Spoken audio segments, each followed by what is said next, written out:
I had thought about making a tier list for this early Immortal Empires time period, but considering that, like, all three of the undead factions would most likely come out on S tier, I don't really want to because it would make me terribly depressed. So instead, we'll just watch a game between two of these undead factions. I believe this is from Lenorm. We've got Vampire Coast here. He's got deckhand mobs with polearms up front. Second line of some pistols, lots of bombs as well. 3 depth guards also, one with polearms.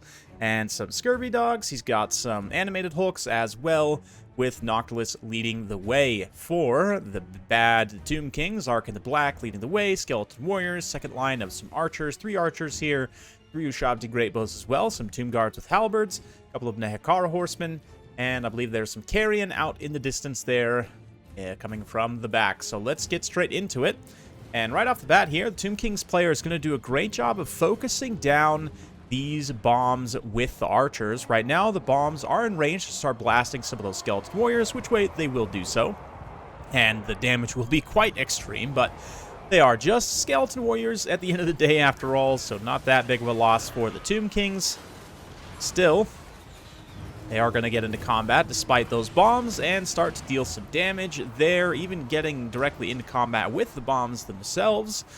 Meanwhile, the counterfire are still coming in here. The bombs so far haven't really been focusing on too many high-value targets like those Tomb Guards, but great drop here by the Tomb Kings player with the Carrions to get on top of the bombs, not allow them to throw anymore. They did get one decent volley there on that Tomb Guard.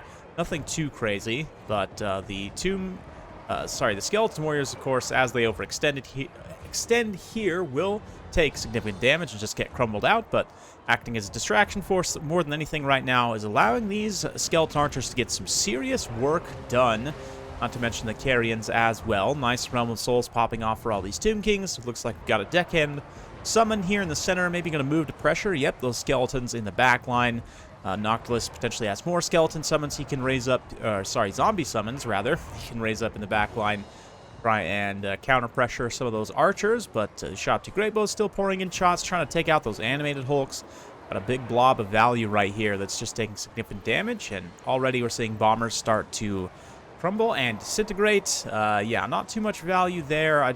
Maybe one of the bombs has paid for themselves, but for the most part, they have been struggling pretty badly here.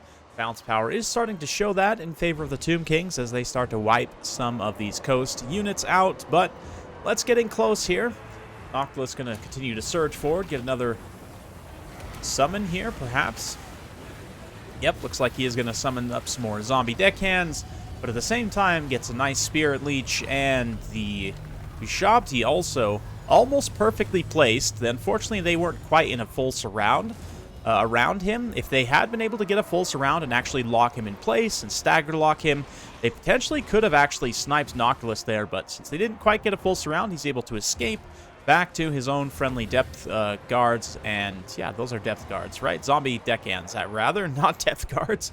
Although there are some depth guards in the relatively near area, they're starting to cut through these lighter Tomb Kings units, and one of Tomb Kings' issues can be, at times, a lack of anti-infantry AP. So like in this particular build, besides, shooting them with focus, skeleton archers and the Ushabti Great Bows, they could focus fire and probably should focus fire on these depth guards. But yeah, like focusing the animated hulks, when the archers could definitely deal with these guys, the Ushabti Great Bows should 100% be focused on the most armored, most valuable target here, which is the depth guard. Even though if they are more meant as anti-large, long-range armor-piercing missile units, you still want them to be shooting most likely the most valuable target on the field here, which would be either Noctilus or the depth guards. Like I said, you definitely have this speed, though. I mean, yeah, 54 speed compared to 36 of the depth guard. As long as these Ushabti Great Bows don't get caught here, they should be able to continue kiting. And like right here, shooting into this unit of depth guard as they pursue the skeleton archers. It's going to get some great value, but of course, depth guards do have hunger. The longer they spend in melee combat, the more HP they're going to be able to regenerate. So Noctilus here partners up with his depth guard to just absolutely cut this other Tomb Guard here to ribbons. Fortunately, Tomb Kings don't really have anything in terms of infantry quality that matches depth guards. They are at like a tier up from Tomb Guards, very noticeably so. And even at their current tier, they are arguably a little bit undercosted. Of course, they'll lose dedicated anti-infantry AP units, like, you know, high-tier anti-infantry AP units, I should say, like Exalted Bloodletters or Swordmasters. They'll beat most other infantry, though, at a similar price point, and they'll absolutely blend chaff like no tomorrow. So it's a very good unit, definitely. Vulnerable a little bit to counterfire, but I still think maybe depth guards need like a plus 100 cost increase, given their current power level. I'm pretty happy with where they're at right now, offensively and defensively. I think they're a great unit to have in your toolkit, but I do think they're maybe a little bit undercosted what they can give you. But Shabti Greatbows are actually starting to run out of ammunition here, or they're able to really effectively finish off all the depth guard. You see this unit still has quite a bit of HP left. This unit probably will be taken out by these two Shabti Greatbows, but this one unit in particular here, plus Noctilus, it's going to be a big problem. Noctilus also falls into that lack of anti-infantry AP problem for the Tomb Kings, as foot characters have for most of history of Warhammer, Total War Warhammer 2 at least, since the release of Tomb Kings. I mean, obviously you have anti-infantry AP monsters that can be useful, but of course very risky to bring against a heavy armor-piercing missile faction like Vampire Coast. Definitely not advisable to bring something like a War Sphinx here in order to challenge that armored infantry. So it's a little bit of a tricky situation. Let's see how they can do, though.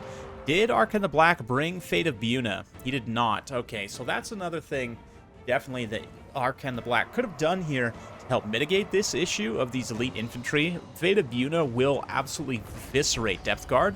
They're like almost a perfect unit to cast it in terms of value, HP, and everything else. But Spirit Leeching Noctilus, also 100% of valid use of that Winds of Magic, as they also, like I said, don't have a great solution for dealing with him. But now, with all these Ushabtis being completely out of ammo, they are going to be able to help a few of these units disintegrate. But like Depth Guard's polearms here will absolutely stomp them in melee. Depth Guards with dual hand weapons should be able to kill off the rest of what Tomb Kings have for support infantry. So looking pretty rough. Well, initially things looked great for the Tomb Kings there. Just the lack of anti-infantry AP and a little bit of mismanagement of the ammunition there of those Ushabti Greatbows ends up coming back to haunt them pretty severely. Arkan goes down, and that's going to be game for Noctilus. So, yeah, they're both very good builds, I would say. Especially given the confines of this relatively small map, it makes sense for the Vampire Coast not to skew too heavily into long-range missiles. Just go straight in with a rush. The rush builds are quite potent, especially when your opponent doesn't have the best tools for dealing with one of your best units, which is definitely these Depth Guards here, two of them getting well above market value, and the other 317 value, 317 kills, 800 value. 15,000 damage dealt. Tactically, this thing was absolutely worth it. The animated hulks and the bombers were very well managed by this Tomb Kings build, though. I mean, only one bomber pays for itself. None of the animated hulks do. And a lot of that comes down to clever archer play. All these archers are going to get some really nice value. Very cost-effective. The Tomb Guards halberds also kind of help with that. Ushabti Greatbows likewise as well. They ended up using up quite a bit of their ammunition, arguably too much, allocated onto those animated hulks.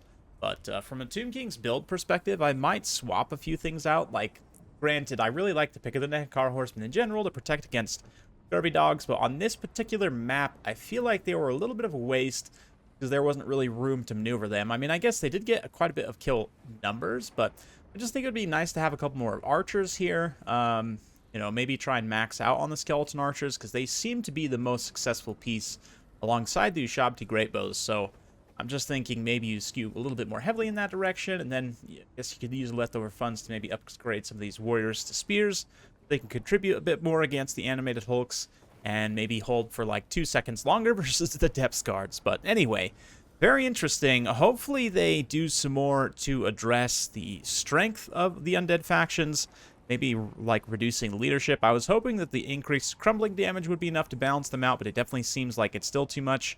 Tomb Kings also, their Realm of Souls healing probably needs to be tuned back a little bit as well, but we'll see. Hopefully Creative Assembly is paying attention and will make some more of those changes in the next balance update, which should be sometime this month. If I remember correctly, they had stated an intention to release 2.3 sometime in November. I could be misremembering that, so don't quote me on that. But hopefully we do see that soon. If you do like this sort of content, be sure to like, subscribe, hit that bell notification button. Every time I upload a new video, you'll be notified. Thanks again. We'll see you next time.